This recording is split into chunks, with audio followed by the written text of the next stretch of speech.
Hey everybody, it's Safia Marco, Dish Out on Movies, the only movie review show on YouTube to review movies in terms of food. And it's just Marco here once again.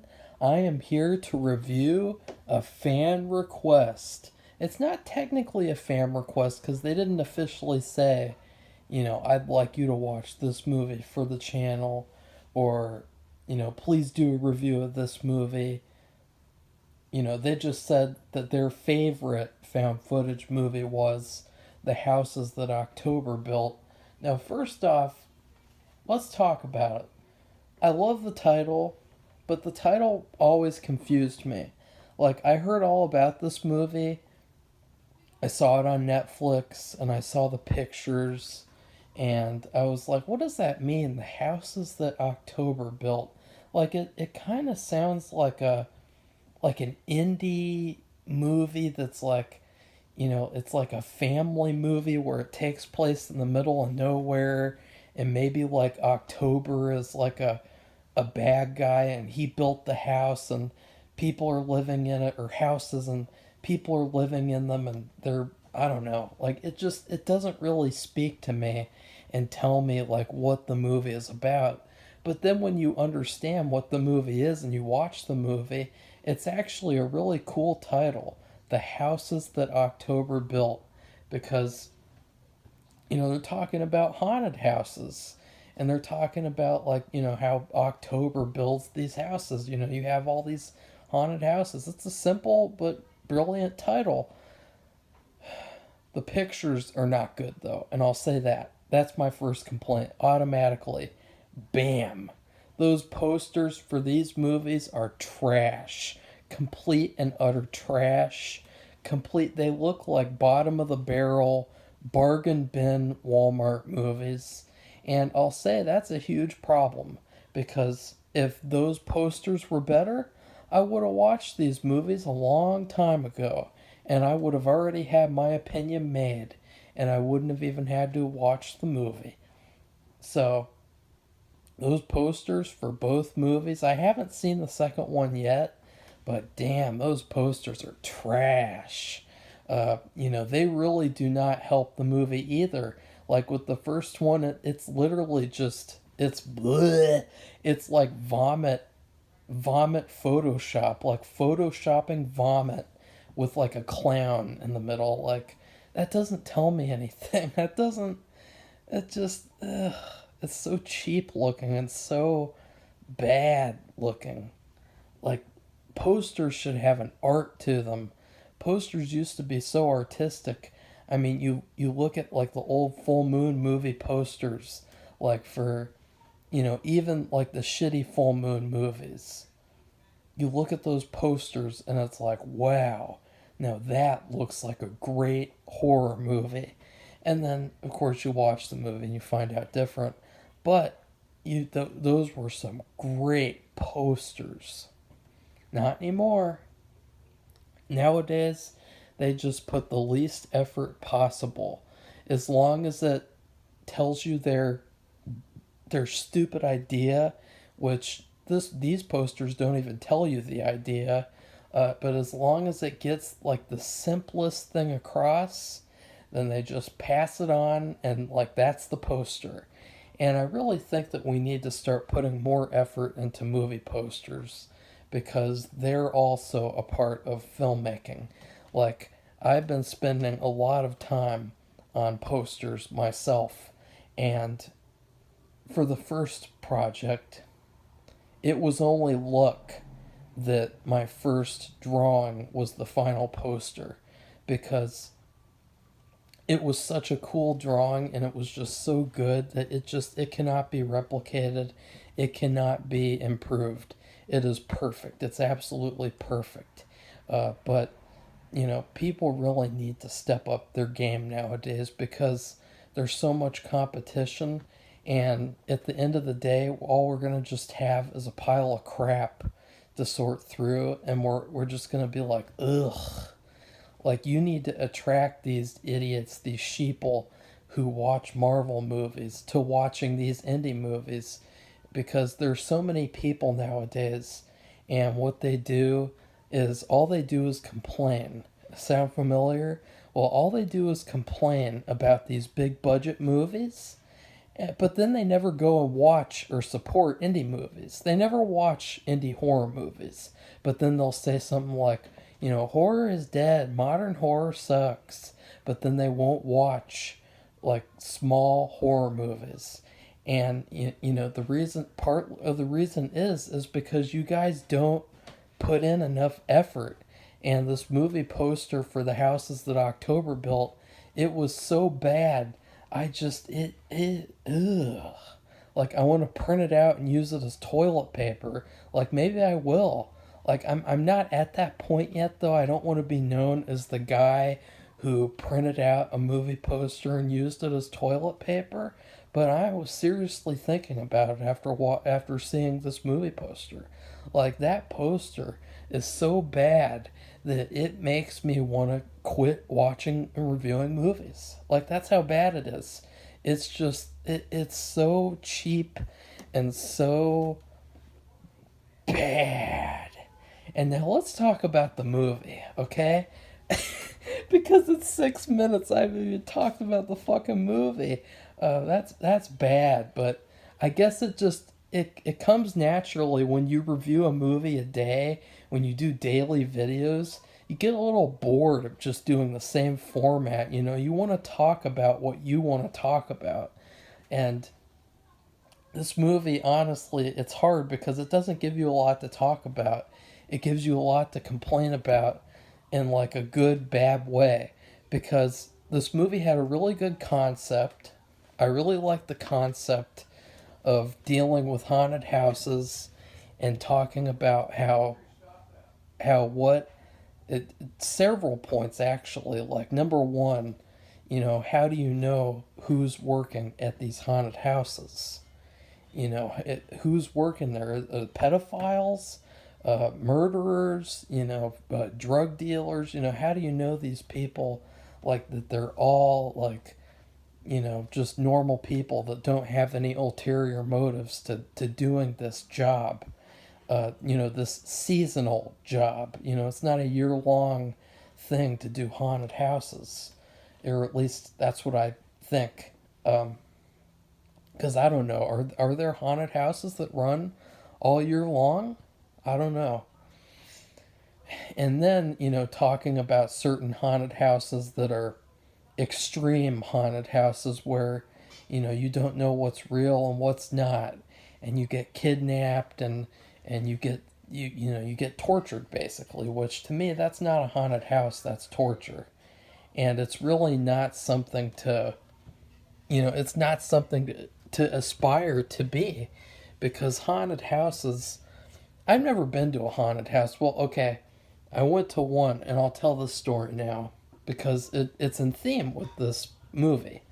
So we went to Lake of the Ozarks one year when I was younger, and there was a haunted house, and it looked really cool on the outside. It was called the Haunted Hotel, and it looked really cool, and it looked really fun, and I loved watching horror movies. Well, okay, I went into the haunted house, and immediately I was getting a stomach ache. And I already have anxiety problems getting stomach aches, but this was next level stomach aches. And it was really dark, and there was only one guy, and he had like flashlights. And he was saying that you had to take a flashlight with you and to just walk down the path and then go on your way. And I just I just pussied out completely of going into the haunted hotel.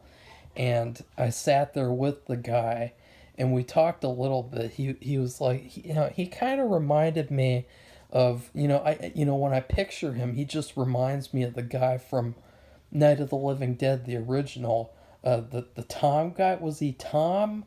Not Cooper, not Ben, but Tom. The other guy, the guy with the girlfriend, he looked like him, and he had a cap on, and he was like, "Do you like baseball? I mean, do you like basketball?" And I was like, "No, I like horror movies." and he's, I don't know, he said something else, but then he like showed me how he was actually controlling things and manipulating these switches to scare them as they walk down this haunted hotel.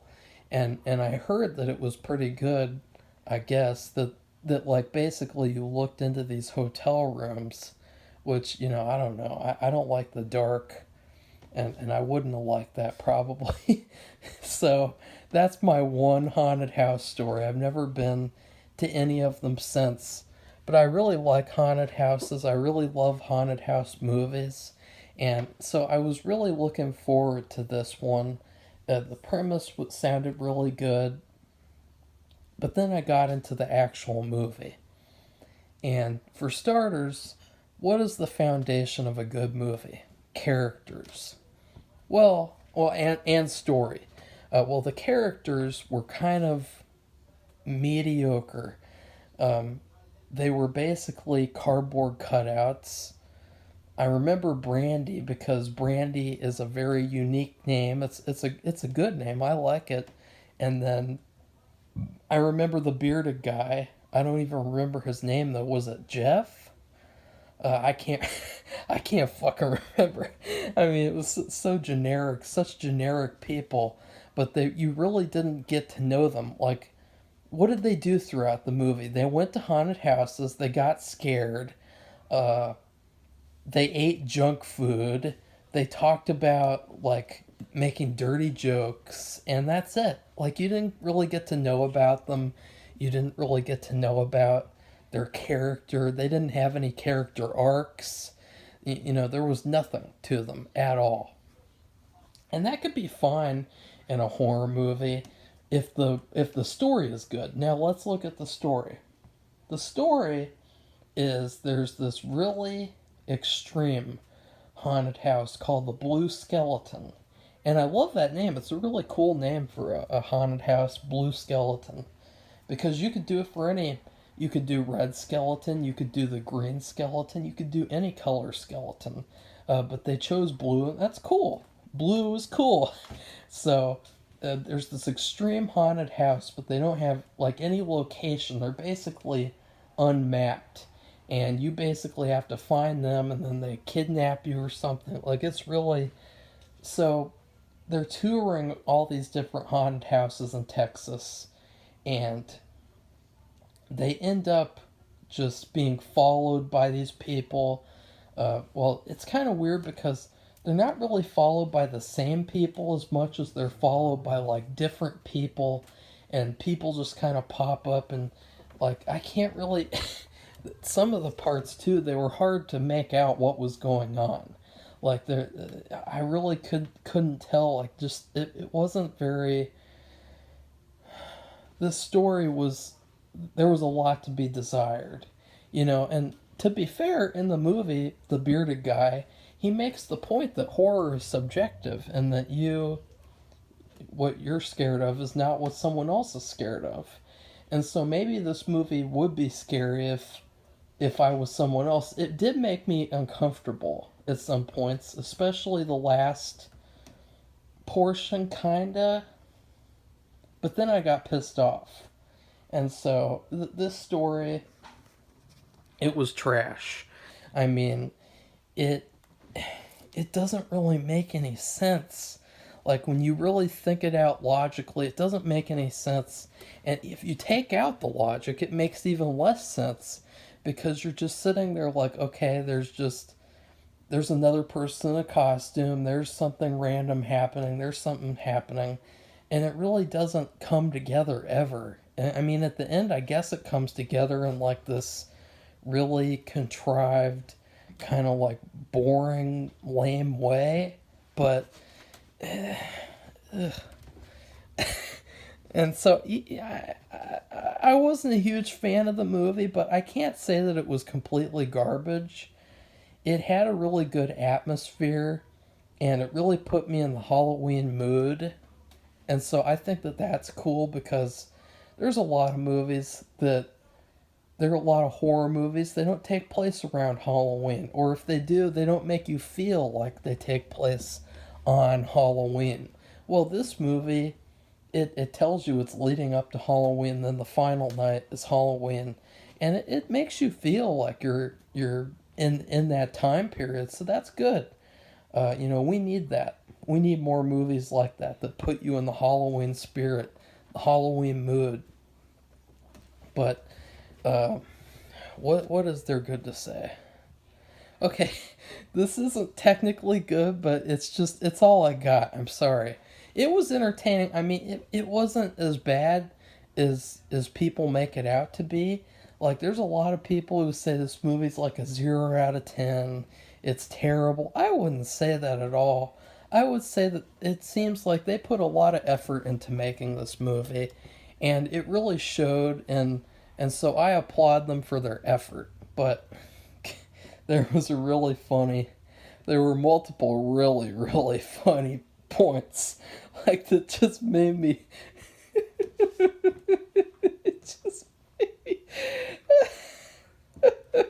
Like, there's this part where there's this little girl with a doll mask on, and now spoiler alert, there's this little girl with the doll mask on, and she follows the bearded guy into the trailer, and he just lets her in, and she just walks right in, and she just stands there, and they're all staring, and then all of a sudden she just screams at the top of her lungs.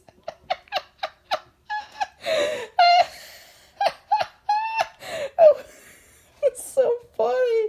It was so. It was so funny and so random and so weird. This little girl, she just walks into this trailer, screams, and then goes like, and then she leaves. I mean, they never assumed any of these people were high or anything. But that was really funny. There were so many funny moments like that. I was trying to take the movie seriously. I really didn't want to laugh. And I stayed serious even though these moments were hilarious. Like, laugh out loud hilarious. And then there was another part where they're having a campfire. They don't have any marshmallows, though. They just have a fucking beers. Beers and wieners. Did they have wieners? I don't know. Probably not. But that was like a weird focus to this movie, was like the junk food. Like, just eating junk food on a road trip. Like, that was a strange focus that this movie had. Never really paid off. Like, you'd think that at the last point of the movie that, maybe they did, because there was a part where they said, open your mouth and eat this or something like that.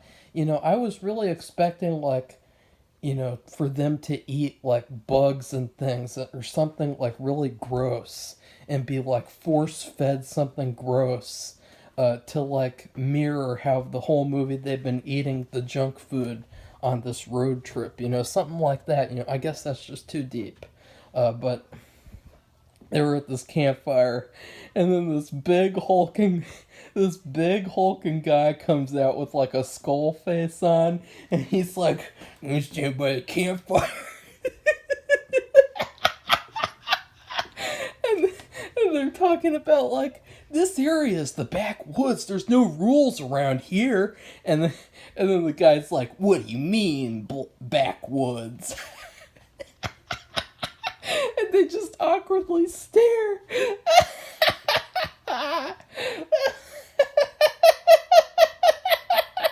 It was so funny. It was so bad. And then, there are so many parts like that, but it was entertaining because they would go to these different haunted houses, and that was fun, seeing these different haunted houses. And they had this, like, zombie paintball thing, which looked pretty fun. The thing that wasn't fun, though, was the plot, because, and I'll go into the plot after I do my food review. I give this movie, it's tough. I don't like reviewing movies in terms of food that I eat right when I do the movie review. Like, I think that's kind of lazy and kind of like, yeah, you're just a fucking. Like, who even cares about the food? If it's just what you eat when you watch the movie, then, you could just do that with every movie, and, like, it's not really that interesting. It's interesting to customize things. So, this movie, unfortunately, it really felt constrained. It felt constrained by the budget. It felt like there was a lot of effort put into it, but it didn't pay off. And part of that was because of the bad plot. The plot that was not really written out well. It was not thought out well. It was not. It needed a way better plot than this. And it needed better characters. It needed better scares. It was not scary. It just was uncomfortable at some points. Especially, the final haunted house. That was probably the least scary one, honestly. Like, it was just this, like, house in the middle of nowhere, and it was, like, this boring house. Like, it was not scary at all. It was still fun, though. Like, I guess, in the ending, too, you really couldn't tell what was going on, which was really irritating. Like, I really wanted to see what was going on, but they just kept on, like, cutting and turning things to black, and, like, it was really kind of irritating. Uh, so I reviewed the movie. You know what? I'll just give it what I ate, because when I ate it, I felt that that would be the movie review. Like, I felt that that is the perfect food for this movie, unfortunately. So, I used to go to McAllister's Deli all the time. It used to be my favorite place to go once a week for fun. I would get a big nasty with a piece of chocolate cake, and but I what they did was they took those things off the menu, which really pissed me off. And so I stopped going for a while, and I started going again, and I noticed that their food just is not that good anymore. It's kind of garbage. It's kind of mediocre. It's kind of trash. And today I got a choose two deal where you can get half of something and half of something else. And I chose to get half of a steak and mushroom sandwich and half of what was it? A Juppa Max, or what was it called? Like a a potato max. And so it was half a sandwich and half of this baked potato with all this shit in it. It was like a loaded baked potato. And let me tell you something. I don't usually throw up, but this potato made me want to puke. Okay, I took one bite, and let me tell you something too. I love potatoes. I'm used to eating the skin. I love the skin of potatoes. Well, I took a bite of this potato, and it made me want to. Like, it was so. Oh, it was so gross. It had olives, cheese, ham, bacon, chives, onion, who knows what else. And it made me so sick it was hard to swallow one bite. And so I only ate one bite. That represents the ending, because the ending was just a big fuck you. The ending was trying to be scary, and it failed because you couldn't tell what was going on. It wasn't scary, and it literally cuts off and doesn't end. Because I know that there's a sequel. So how are they going to explain that with the sequel? Are they going to do some grand explanation where, like, oh, they're finally going to show the actual ending of this movie or not? And so that's the ending. The other half is the rest of the movie. That's the steak and mushroom sandwich. Oh, it was okay. It's like a C plus sandwich. The biggest problem though was not the steak, not the mushrooms, but it had horseradish. And the horseradish sauce was so overpowering that it was just it just coated your mouth with horseradish. And now nobody wants to eat that. That's the rest of this movie. It's just very, very like, very mediocre, very meh, very, very in the middle. In the middle in terms of, like, I'm not saying like it's a bad movie. I'm just saying that it's a meh movie. It's a movie that you watch and you forget. Unfortunately, which I know it sounds terrible. It had some really good ideas. It had a really good concept. It's just that it did not work. It failed. For instance, they talked about the whole pedophile thing. Well, wouldn't it have been much scarier if this movie, if you made a haunted house movie with kids in it, and these kids are in a haunted house with potentially these creepy weirdos? Like, wouldn't that be a lot scarier than this sort of like, very obvious found footage movie with, this big giant guy with a beard and, another guy who's got like long hair. And, these guys, that's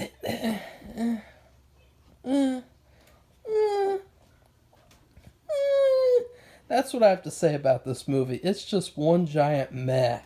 And it's a good thing that Safi didn't watch this movie and review it, because I'm telling you, if she had reviewed it, she would have hated it. And she would have said, Marco, that was one giant waste of time. It was a huge waste of my time.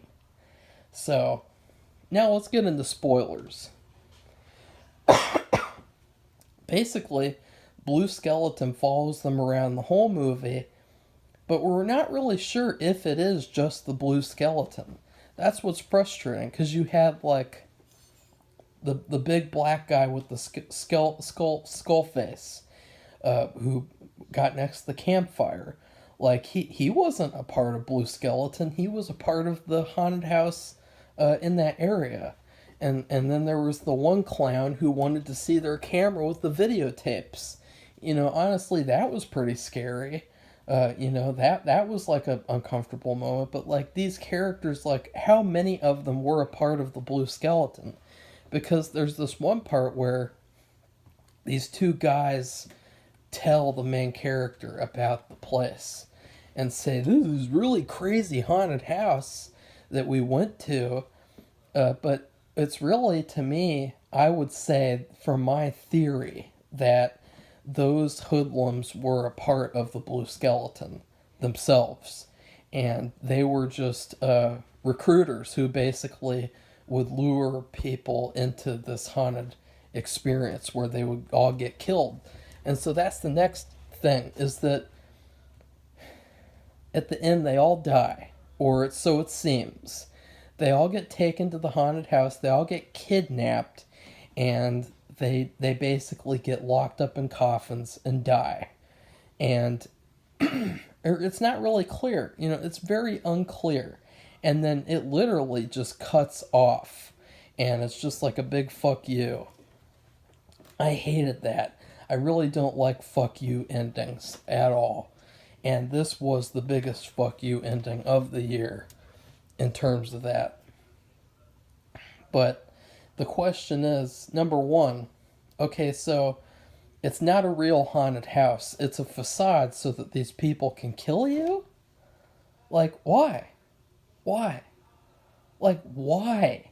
That's the biggest question that you have to ask yourself watching this whole movie. Why? Why? Why? Little girl runs on bus and screams. Why? Clown, creepy, oh yeah, the creepy rabbit costume guy with the axe chasing the guy because he took a whiz. And then he acts like he's gonna kill him. Why? Why? Why? These questions are important. When you write an actual story, these questions are important. They are very integral to a story being a good story. Okay? Why? Okay? Who? Okay, we know who. We know these generic characters. Very generic. I mean, you got Brandy. She's a woman. You got the driver guy. Oh yeah, he wrote a poem once, and it was trash. It was a trash poem. Oh God, that poem was bad. That was really bad. And poetry, it's all subjective, but that poem was really, really bad. And then there's the big guy with the beard. He has beard. He talked to a girl at one point. He want a girlfriend. Uh, that's it. And then there's another guy. He's a guy. Oh yeah, he's the director of the movie and the writer, I think. He's a guy. He goes to the bathroom. He walks and talks. He eats food. Like, what do I say about these people? But at least I know who. And then what?